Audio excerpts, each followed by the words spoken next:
Gemini, welcome to Amihan Tarot. Ito ay general reading. Pwede ka makarelate, pwede hindi. So, kunin mo lang ang reading na para sa'yo o ang message na para sa'yo.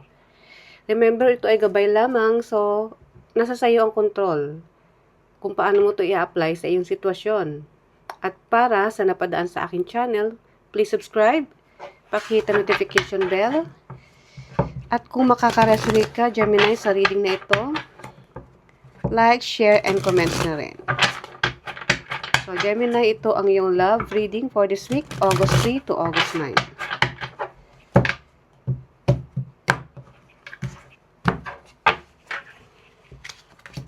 Ang iyong current situation, ang challenge, ang focus,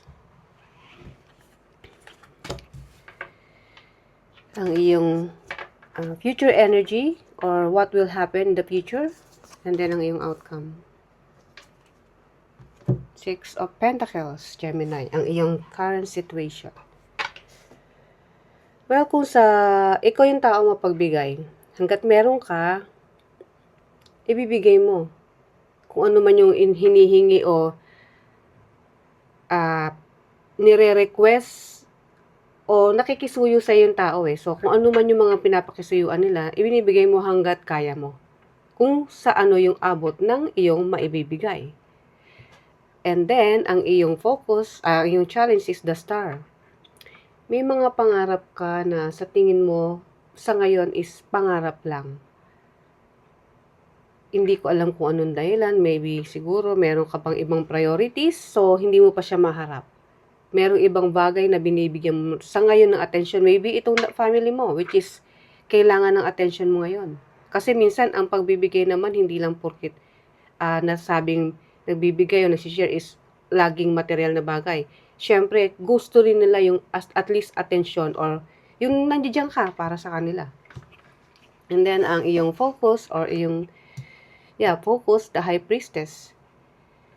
Ito yung time na sinasabi ng universe na Gemini, kung ano yung nasa isip mo at sa tingin mo, papabor sa'yo kung ano man yung bagay na gusto mo, which is yung gusto mo nga rito, which is challenge mo ngayon, the star, or ang iyong pangarap, is sundin mo kung ano yung sa tingin mo sinasabi ng puso mo o ng isip mo.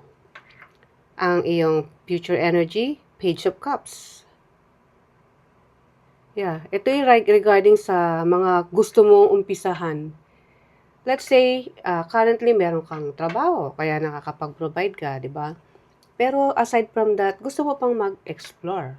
Gusto mo pang mas palawakin kung ano yung sa tingin mo mapapalawak mo pa. Either ito ay explore sa isang bagay or explore para sa isang tao na gusto mong ipahayag kung ano yung nararamdaman mo. Kasi Page of Cup is panibagong panimula o umuusbong na damdamin para sa isang tao. Kumbaga nag-o-offer ng pagmamahal o ng pag-ibig. And then, ang iyong outcome is the Chariot. Okay. The Chariot is energy ng pagta-travel or meron ka talagang paglipat na pupuntahan. Hindi ko alam kung sinong pupuntahan mo. Maybe itong relationship na gusto mo i-pursue na which is i-offer mo ang iyong love. So, we'll see. Let's clarify. Okay. Gemini, ito ay mga message from universe this week. Universe this week. August 3 to August 9. Kaklarify natin. Six of Pentacles ang iyong current energy. Kinlarify ng Three of Cups, Queen of Cups, and Four of Cups. Okay. Oh. Okay. Itong sinasabi kong future energy mo, which is mag-o-offer ka o panibagong simula ng nararamdaman mo sa isang tao, is regarding to this Queen of Cups, kung sino man tong sa buhay mo, sa ngayon, kung sino tong person na kadil mo, this current time or itong current situation mo. Kasi andito yung give and take na energy. Kung ano yung sa tingin mong maibibigay mo para sa kanya, which is the emotion, yun din yung ina-expect mong ibibigay niya sa'yo. So, gusto mo ng same energy. Yung same level ng emotion. At para sa'yo, masaya ka na nakakasama kung sino man to, si Queen of Cups sa buhay mo. Pwedeng ang kadil mo rito is a water sign. Pisces, Scorpio, or Cancer. Yeah, ano diyang tuwing magkakausap mo ang taong to with your friends, talagang ini-enjoy mo. Minsan nga lang, may time na parang hindi ka ganun kakomportable. Maybe because meron kang sariling insecurities na sa katawan mo o sa nararamdaman mo. Kung sa tingin mo itong sa Queen of Cups is masyadong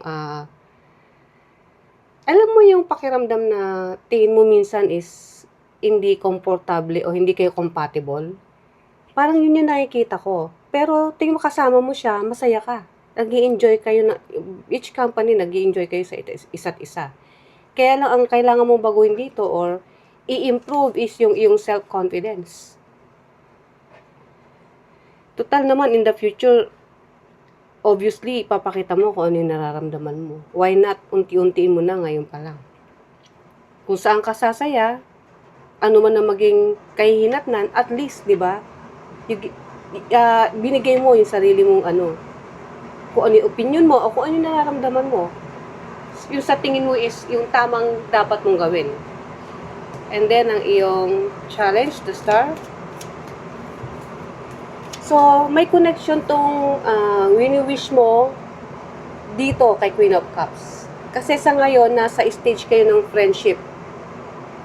So, kahit na gusto mong mag-level up, which is maging mas seryoso pa doon, hindi mo magawa kasi nga may hiya o nahihiya ka o hindi ganun ka yung confident mo sa sarili mo para i-offer yung love sa taong ito.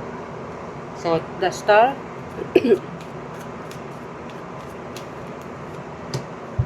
Ace of Pentacles, Four of Swords, and Two of Cups.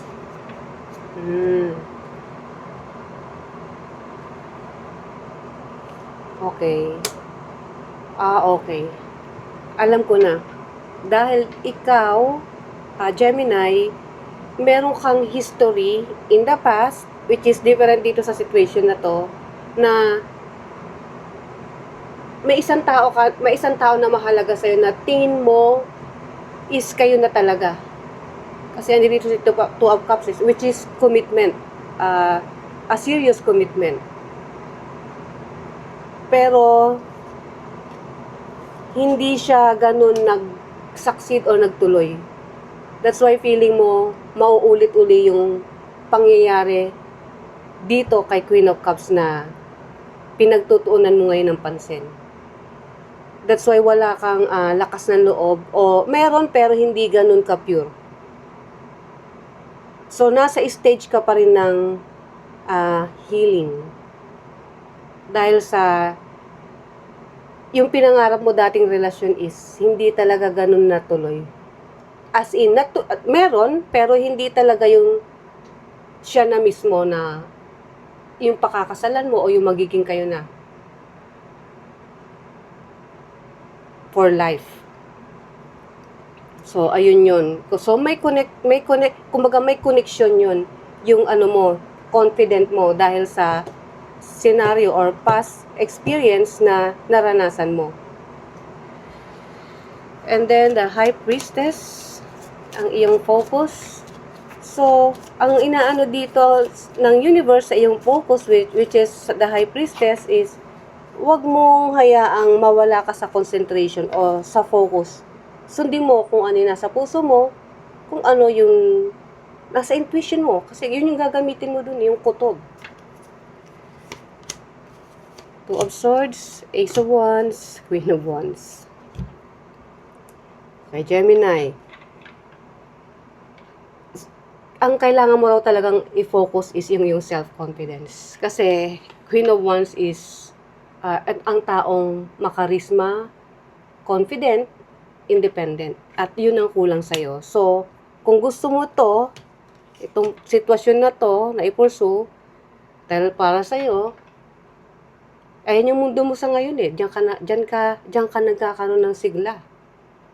Nag-i-energize ang iyong energy. Pag nakikita mo, nakakasama mo to. Si Queen of Cups. Pero, may mga times na hindi ka makapag-desisyon ng tama. But then, at this moment, kailangan mo nang ibahin yun. Which is, kailangan mo maging firm kung saan yung gusto mo o kung ano yung goal mo. Bigyan mo ng confident yung sarili mo.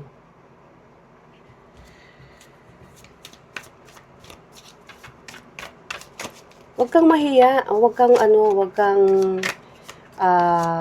panghinaan ng loob. Kasi kung pagbabasihan lang sa energy na to, hindi naman ikaw yung taong masasabi mong malayo ang let's say sa physical. Queen of Wands is taong makarisma o charismatic. So it means, isa ka sa ganung energy. Kasi energy mo to meron kang ibubuga. Hindi ka naman mahuhuli kung sa physical na na when it comes to physical.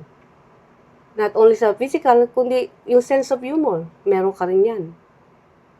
So, yun na lang talaga ang ang blockage. Kaya, hindi ka makapag-continue mag-offer is yung mo nga. Sabi ko nga, yung hindi ka confident. So, in the future, Page of Cups, which is nakikita ko in the future is eto na, maglalakas loob ka na. Dahil ito yung gusto mo eh.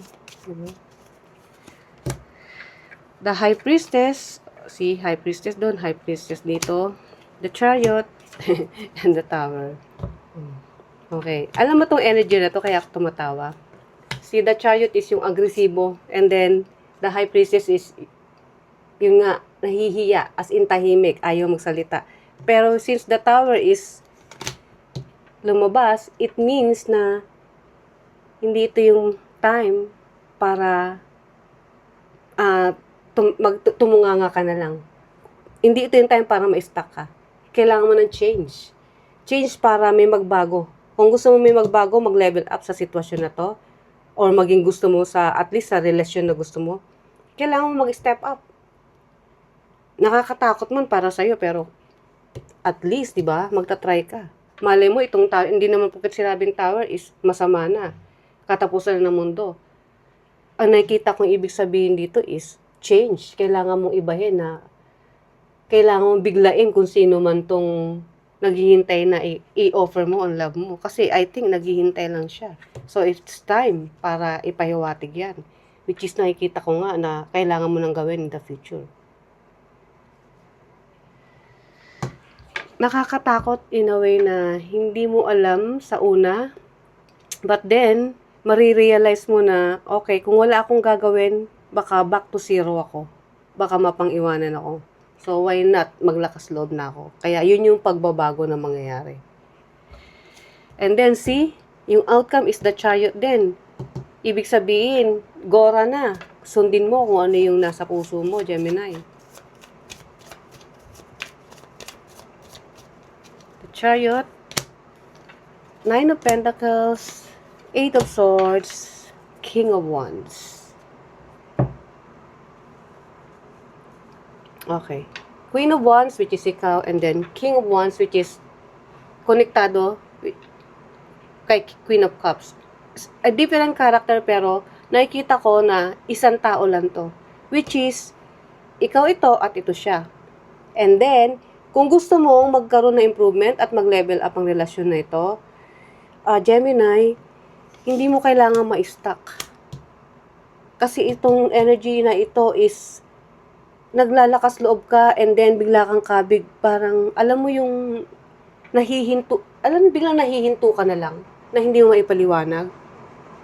Then, hindi mo kailangan hayaan na maging balakid dyan.